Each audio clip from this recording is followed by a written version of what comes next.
The most seductive lie on finance YouTube is investing $100 a month will make you a millionaire. It's the perfect hook for a video. It's aspirational. It sounds easy, but in any real-world sense, it's deeply misleading. Because once you run the numbers properly, the millionaire fantasy starts falling apart very quickly, which I'll show you in a minute. And then we're going to get to the part almost nobody talks about. Why quitting anyway is probably the bigger mistake. To understand why this advice is so misleading, we need to run the numbers accurately. Let's use a pretty optimistic scenario. You invest $100 every month. You never miss a month. You do it for 40 straight years. And the market gives you a strong 10% annual return the entire time. After 40 years, you end up with roughly $630,000. Already nowhere near the millionaire fantasy constantly pushed online. But the bigger problem is that the $630,000 itself is misleading, because that money exists 40 years in the future, and inflation quietly eats away at what future money can actually buy. Historically, inflation has averaged around 3% per year, which sounds harmless, but over 40 years, inflation cuts your purchasing power by roughly 70%, meaning that future $630,000 would buy roughly what $200,000 buys today. In the mid-1980s, the average home in America cost under $100,000. Today, in many places, that doesn't even cover a down payment. So when your favorite finance bro says, invest $100 a month and become a millionaire, what they usually leave out is that by the time you become a millionaire, you may finally afford the Lamborghini, just not the insurance, fuel, maintenance, or tires. That's a very different picture from the one people imagine when they hear the word millionaire.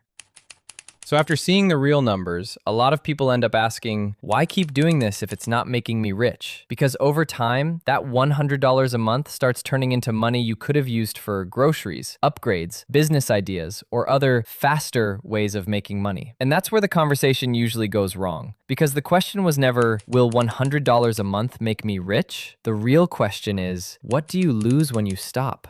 Because once people realized the millionaire dream was exaggerated, many of them quit completely. Stopping that $100 a month may feel harmless, but I guarantee you it's not. There are 3 things you lose when you stop.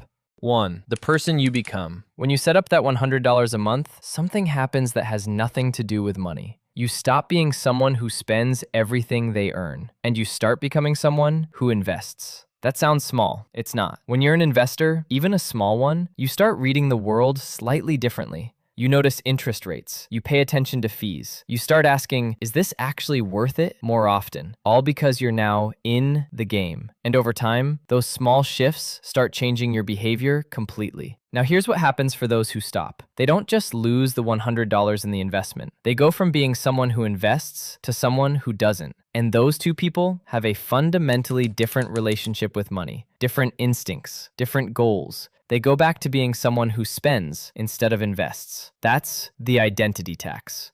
2. The rust. Think of your investing habit like a machine. With $100 invested monthly, it's running, a well-oiled machine. But when you stop, the machine doesn't disappear. It just sits there, getting rusty. And that matters because $100 a month probably isn't where your investing story ends. At some point, you'll likely earn more, a raise, a bonus, extra cash somewhere down the line. And when that happens, you want the machine already running. Because if the habit is dead, that extra money usually doesn't become investment money. It becomes lifestyle money. It gets absorbed into a bigger car payment, better gadgets, more subscriptions, more expensive versions of the same life. The monthly $100 isn't just growing money. It's keeping the system alive for the day you finally have more money to invest.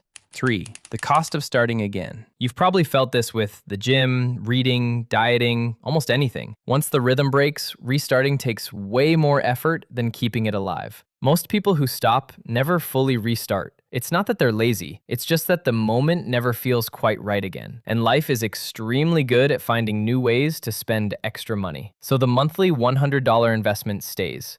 But we need to be honest about what it can and can't do. So let's settle this properly. $100 a month probably will not make you financially free. The math just isn't big enough. But that doesn't mean the strategy itself is wrong. And here's the ironic part. Finance YouTube isn't completely wrong. You can become a millionaire with monthly investments, but not usually from $100 a month. Because building serious wealth usually has less to do with finding better investments and more to do with investing bigger amounts over time. It's not flashy. It's just plain bread finance.